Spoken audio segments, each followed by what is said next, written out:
네, 아이들 관련 소식 하나 더 있습니다. 이번엔 대학병원인데요. 서울의 한 대학병원의 소아 입원실에서 절도 사건이 발생했습니다. 괴한이 몰래 병실에 들어가 귀중품을 턴 건데 환자와 가족들의 안전이 무방비로 뚫렸습니다. 사실 병원 누가 와서 물건을 훔칠까? 그것도 소아병동에 이런 생각 많이 하시는데요. 이 부분만 나눠보면 엄청나게 큰 사건은 아닐 것 같습니다만 겉으로 드러나지 않은 어떤 숨은 문제가 있는지도 알아봐야 될 것 같습니다. 이 사건 취재했습니다. 홍성욱 기자입니다. 안녕하십니까? 안녕하십니까? 자, 일단 어떤 사건입니까? 쉽게 보면은 대학병원에서 이 절도 사건이 발생한 사건입니다. 예. 지난 12월 17일 서울의 한 대학병원에서 이 괴한이 대학병원 소아 입원실에 몰래 들어가서 절도를 벌인 사건인데요. 이 환자와 보호자가 병실을 비운 사이에 범행이 일어난 겁니다. 이 CCTV 화면 보면서 자세하게 범행 어떻게 이루어졌는지 설명드리겠습니다. 예. 이 CCTV 영상을 보면 이 복도를 서성이는 한 남성을 볼 수 있습니다. 이 검은 옷에 모자를 눌러 쓴 사람이 범인인데요. 이 복도를 서성이다 병실에 몰래 들어가는 모습이 CCTV 화면에 찍혀 있습니다. 용의자군요. 예, 맞습니다. 이 병실에 들어가서 단 2분여 만에 다시 이렇게 나와서 이 복도를 빠져나가서 유유히 사라지는 모습을 볼 수 있는데요. 경찰이 수사에 착수를 했습니다. 하지만 아직 용의자는 신원 확인을 못하고 있는 상황입니다. 예. 이 병원이라는 게요, 보호자들도 있지만 대부분 잠깐 뭐 자리 비울 수 있거든요. 게다가 뭐 아이들 소아병동인 경우에는 뭐 아이들이 누가 왔다 가는지 전혀 모르지 않습니까? 근데 범행 시간이 그래서 짧았던 거고. 잠금 장치가 돼 있다고 하던데 어떻게 이게 가능했죠? 네, 모방 범죄가 발생할 우려가 있기 때문에 범행 수법을 상세하게 공개할 수는 없습니다. 이 부분 역시 영상을 보면서 범행이 어떻게 이루어졌는지 대략적으로 설명해 드리겠습니다. 예. 이 화면을 보시죠.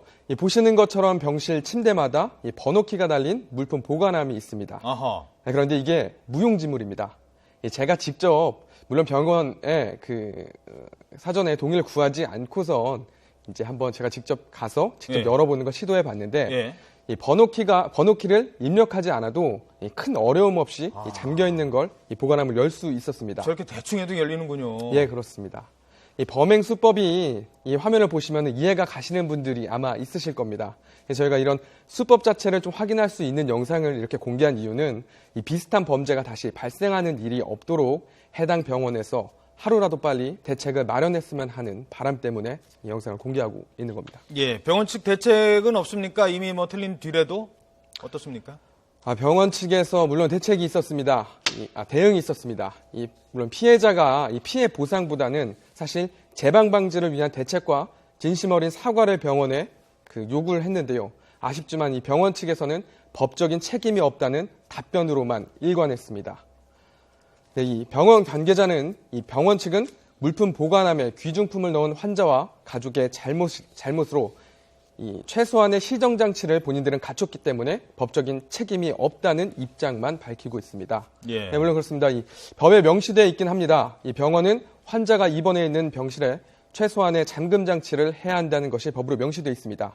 물론 이 조항만 보면 이 법원은 책임을 다한 겁니다.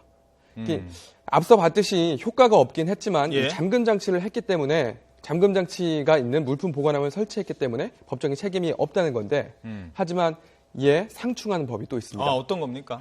이 환자가 병원에 입원해 치료를 받는 경우에 병원은 진료뿐만 아니라 환자에 대한 간호나 보호 등 입원에 따른 포괄적인 채무를 져야 한다는 법도 나와 있습니다. 예.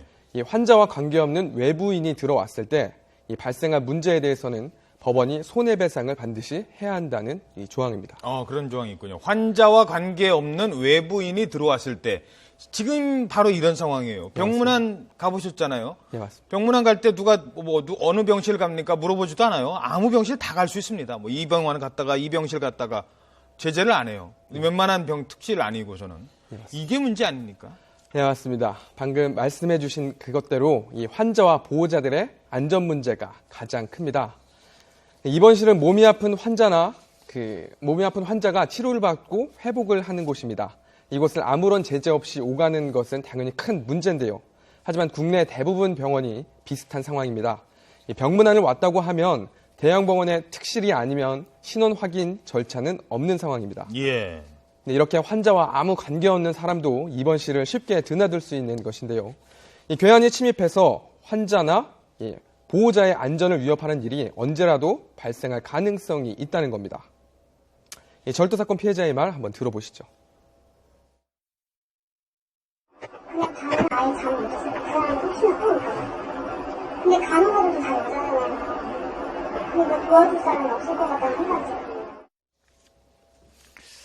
네, 자, 병원 등 의료기관에서 발생한 범죄만 9천여 건이 넘는다고 합니다. 자, 이런 상황이다 보니 좀 더 병원의 이 보안 문제도 신경을 써야 될 것 같습니다. 홍성욱 기자였습니다. 수고하셨습니다. 고맙습니다.